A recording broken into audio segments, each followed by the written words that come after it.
The Recoil Starter is a quick and easy way to fix a worn or damaged starter. The starter assembly includes the parts that commonly wear out, such as the starter spring, rope, pulley, and hub. Replacing the Recoil Starter is a repair that you can do yourself, and I'm going to show you how. Hi, I'm Mark Socha. Do-it-yourself repairs like these are easier than you might think. From lawn machines to cordless drills, kitchen mixers, Outdoor grills. our how-to videos walk you through each repair from start to finish. So doing it yourself means never having to do it alone. Let's get started. I'll begin by removing the starter from the engine.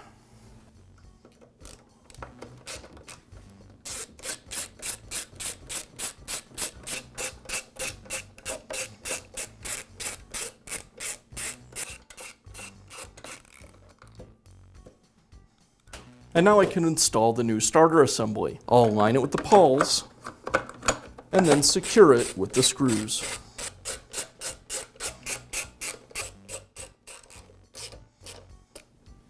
And that's all it takes to replace the Recoil Starter on your small engine. Be sure to check back often for new videos and expert advice. If you found this video helpful, give us a thumbs up.